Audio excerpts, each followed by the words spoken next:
I'm a 29-year-old woman named Sarah, and I've always had a close relationship with my older brother, Adam, 33. We grew up in a tight-knit family in a small town in Ohio.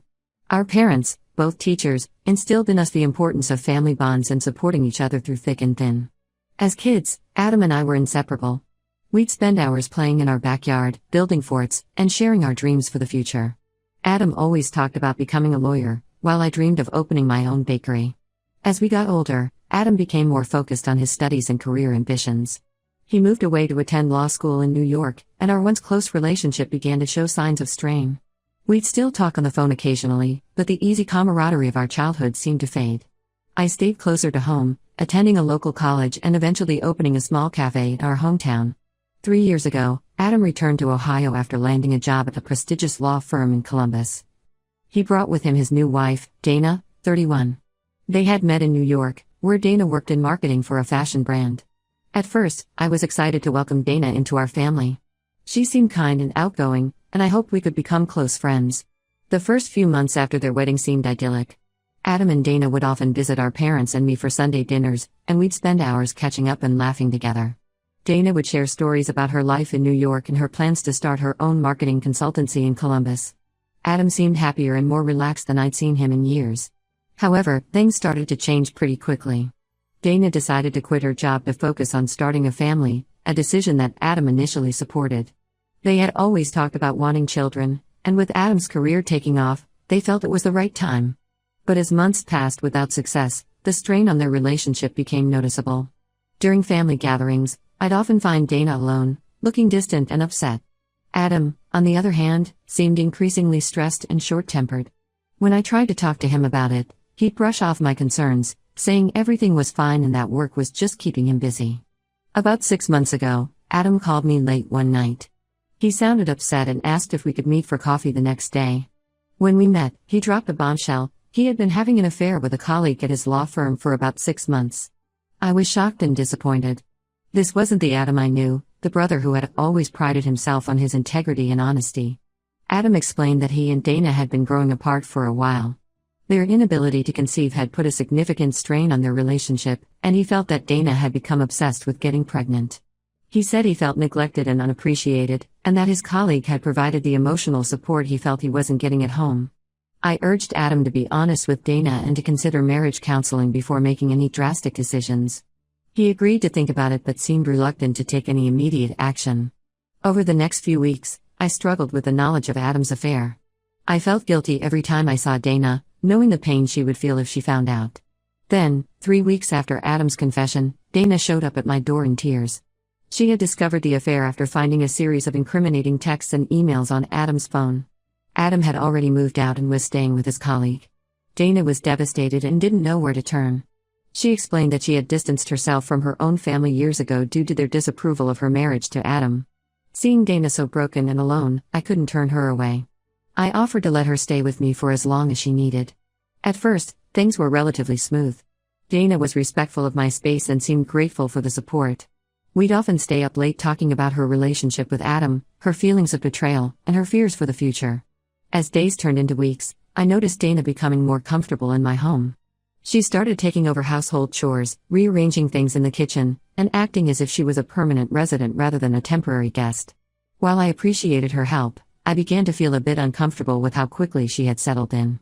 Meanwhile, Adam's reaction to Dana staying with me was less than positive. He started showing up unannounced, demanding to speak with Dana or arguing with me about taking sides. He accused me of interfering in their marriage and claimed that Dana was manipulating me for sympathy. One particularly heated argument occurred when Adam arrived at my house to find Dana cooking dinner in my kitchen. He exploded, saying that Dana had no right to make herself at home in my house and that I was enabling her to avoid dealing with their divorce. Dana overheard and came into the room, leading to a massive fight between the three of us.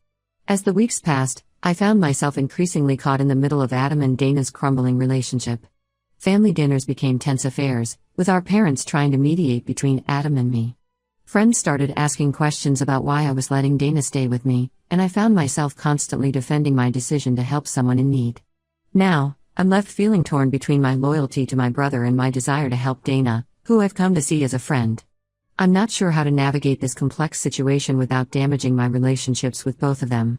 The stress of the situation is starting to affect my work at the cafe, and I'm beginning to wonder if I've made a mistake by getting involved at all. Update 1: It's been 2 weeks since my original post, and the situation has only grown more complicated.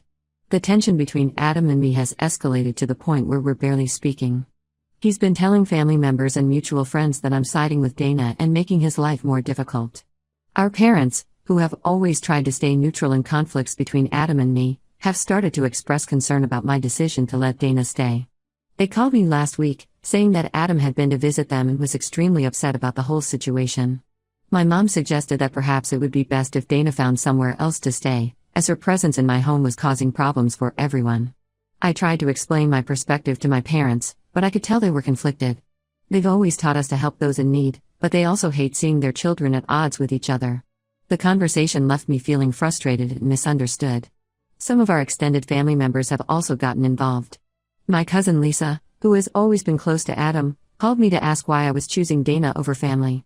I spent nearly an hour on the phone with her, trying to explain that I wasn't choosing sides, but simply helping someone who had nowhere else to go. Lisa seemed skeptical, and I got the feeling that Adam had already given her his version of events. Meanwhile, Dana's behavior has started to change in ways that are making me uncomfortable.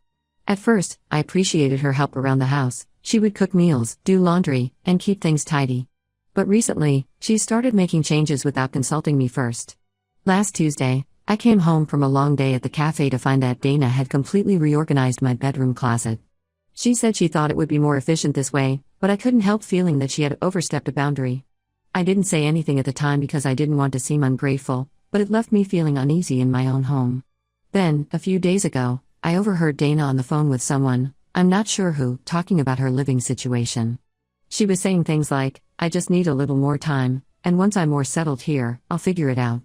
The conversation made me wonder if Dana had any plans to move out or if she was looking for work. When I asked her about it later, Dana became defensive. She said she was still processing everything that had happened and wasn't ready to leave yet.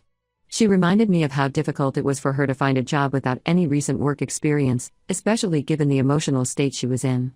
I understood her perspective, but I couldn't shake the feeling that something wasn't quite right. The situation came to a head yesterday when Adam showed up at my house unannounced. He seemed calmer than during his previous visits, but there was an underlying tension in his demeanor. He asked to speak with me privately, and once we were alone, he dropped a bombshell. He was considering involving lawyers if I didn't make Dana leave. I was shocked by Adam's threat. He explained that having Dana live with me was complicating the divorce proceedings and that her continued presence in my home was making it difficult for him to move on with his life. He accused Dana of using me to manipulate the situation and delay the inevitable. Before I could respond, Dana walked into the room, having overheard part of our conversation. What followed was another huge argument, with Dana accusing Adam of trying to make her homeless and Adam countering that she was taking advantage of my kindness. I found myself standing between them, literally and figuratively, as they hurled accusations at each other. The argument ended with Adam storming out and Dana locking herself in the guest room. I was left feeling overwhelmed and conflicted. On one hand, I understood Adam's frustration. If what he was saying was true, then Dana's presence in my home could be complicating their legal situation. On the other hand, I couldn't bring myself to throw Dana out when she clearly had nowhere else to go. As I sit here writing this update, I'm at a loss for what to do next. The situation has grown far beyond what I initially signed up for when I offered Dana a place to stay. I'm starting to feel the strain in all areas of my life. My relationship with my brother is damaged, my parents are upset, and I'm constantly walking on eggshells in my own home. I've considered reaching out to a mutual friend who's a family therapist, hoping she might be able to mediate the situation or at least offer some advice. But I'm worried that involving more people will only complicate things further. For now, I'm trying to maintain some semblance of normalcy in my daily life. I go to work at the cafe, try to keep up with my hobbies, and do my best to create some space between myself and the ongoing drama. But it's becoming increasingly clear that something needs to change, and soon. I just wish I knew what the right course of action was. Update 2: It's been a month since my last update, and I've uncovered information that has completely changed my perspective on the situation. After Adam's last visit and his threat to involve lawyers, I decided to do some digging into Dana's situation. I felt uncomfortable about it, but I needed to know if there was any truth to Adam's accusations. I reached out to some mutual friends who knew both Adam and Dana well. What I learned left me feeling shocked and betrayed. According to these friends, Dana had known about Adam's affair for months before she showed up at my door. Not only that, but she had apparently been planning to use the situation to her advantage. One friend, Maria, told me that Dana had confided in her about discovering Adam's affair nearly 3 months before she confronted him. According to Maria, Dana had decided to keep quiet about her knowledge and gather evidence instead. She had talked about wanting to teach Adam a lesson and ensure that she got as much as possible in the divorce settlement. Another friend, John, mentioned that Dana had been asking around about divorce lawyers specializing in infidelity cases weeks before she supposedly found out about the affair. He said he thought it was odd at the time but didn't want to get involved in their personal business. Armed with this new information, I decided to confront Dana. When I first brought up what I'd heard, she denied everything. She accused me of not trusting her and listening to gossip. But as I presented more details, her story began to unravel. After nearly an hour of back and forth, Dana finally admitted the truth. She had indeed known about the affair for months and had stayed with me partly to make Adam's life more difficult. She explained that she was angry and hurt, and didn't want to just walk away quietly while Adam got to start a new life with his mistress. I listened to Dana's explanation, trying to understand her perspective. I could see how hurt and betrayed she felt by Adam's actions. However, I couldn't shake the feeling that she had used me as a pawn in her plan. I told her that while I sympathized with her pain, I couldn't continue to be part of her scheme. Dana's reaction to my words was intense. She accused me of abandoning her just like everyone else in her life had. She said that I was choosing Adam over her and that I had never really been her friend. Her words hurt, especially after all the support I had given her over the past few months. After my conversation with Dana, I felt I needed to talk to Adam. I called him and asked if we could meet in person. When we got together at a local coffee shop, I told him everything I had learned. For the first time since this whole ordeal began, I saw genuine remorse in my brother's eyes. Adam admitted that he had handled the situation terribly from the start. He said that he should have been honest with Dana as soon as he realized his feelings for his colleague. He also apologized for the way he had treated me, acknowledging that he shouldn't have put me in the middle of his marital problems. During our conversation, Adam revealed that he and his girlfriend, the colleague he had been having an affair with, had broken up. He said the stress of the situation and the guilt he felt had put too much strain on their relationship.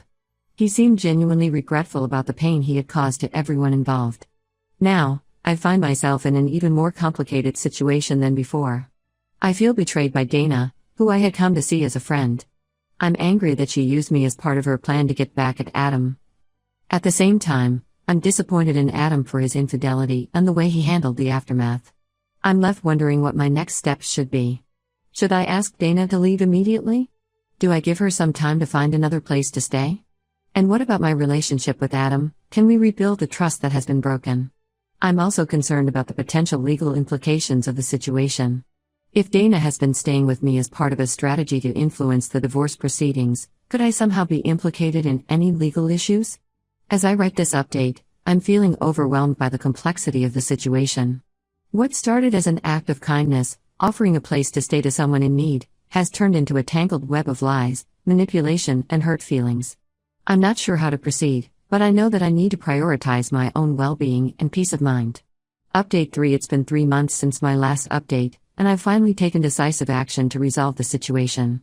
After much consideration and several sleepless nights, I decided that I needed to ask Dana to move out of my home. I approached the conversation with Dana carefully, trying to be as compassionate as possible while also being firm in my decision. I explained that while I understood her pain and anger towards Adam, I could no longer be involved in their situation. I told her that I felt betrayed by her dishonesty and that I needed to prioritize my own well-being. Dana's initial reaction was anger and disbelief. She accused me of abandoning her and siding with Adam. However, as our conversation progressed, she seemed to realize that she had overstepped boundaries and taken advantage of my kindness. In the end, she agreed to move out, though she was clearly unhappy about it. I gave Dana 2 weeks to find alternative accommodation. During this time, I helped her research affordable apartments in the area and even reached out to some friends to see if anyone knew of any job openings that might suit her skills. Despite the tension between us, I wanted to ensure that she wouldn't end up in a difficult situation. Dana moved out last week, and I finally have my house, and my peace of mind, back. It's been a strange adjustment, getting used to living alone again after months of having a housemate. But with each passing day, I feel more relaxed and at ease in my own space. As for my relationship with Adam, things are still complicated. He has reached out several times since our last conversation, attempting to rebuild our relationship. He's apologized repeatedly for his actions and the way he handled the situation with Dana. While I appreciate his efforts, I'm not sure I'm ready to fully forgive him yet. I've told Adam that I need some time and space to process everything that's happened. I've explained that while I love him as my brother, his actions have damaged my trust in him. I've suggested that we take some time apart to reflect on our relationship and how we want to move forward. For now, I've decided to block both Adam and Dana's numbers on my phone. It wasn't an easy decision, but I feel it's necessary for my own healing process. I've also muted their social media accounts to avoid being constantly reminded of the situation. I've been focusing on my own life and well-being. I've thrown myself into work at the cafe, even starting to explore the possibility of expanding the business. I've also reconnected with friends I had somewhat neglected during the months I was caught up in Adam and Dana's drama. My parents have been supportive of my decision to distance myself from the situation. They've expressed regret for pressuring me to side with Adam earlier and have promised to respect my need for space from both him and Dana. This experience has taught me valuable lessons about setting boundaries, the importance of honesty in relationships, and the need to prioritize my own well-being. While it was a difficult and often painful journey, I believe I've come out of it stronger and wiser. Moving forward, I plan to focus on my own personal growth and happiness. I've started seeing a therapist to help me process the emotional toll of the past few months and to work on setting healthier boundaries in my relationships. It's been helpful to have a neutral party to talk to about everything that's happened. I've also decided to take a short vacation next month, something I haven't done in years. I'm planning a solo trip to a nearby beach town, where I can relax, reflect, and recharge. I'm looking forward to having some time to myself, away from the stress and drama of recent events. As for my relationships with Adam and Dana, I'm taking things one day at a time. I know that eventually, I'll need to address the situation with Adam and decide how I want our relationship to look moving forward. For now, though, I'm giving myself permission to focus on my own needs and healing. This whole experience has been a stark reminder of how quickly life can become complicated and how important it is to maintain clear boundaries, even with family. While I don't regret trying to help Dana initially, I've learned that it's crucial to consider all aspects of a situation before getting involved. I'm grateful for the support of my friends and the rest of my family during this difficult time. Their understanding and encouragement have been invaluable as I've navigated this complex situation.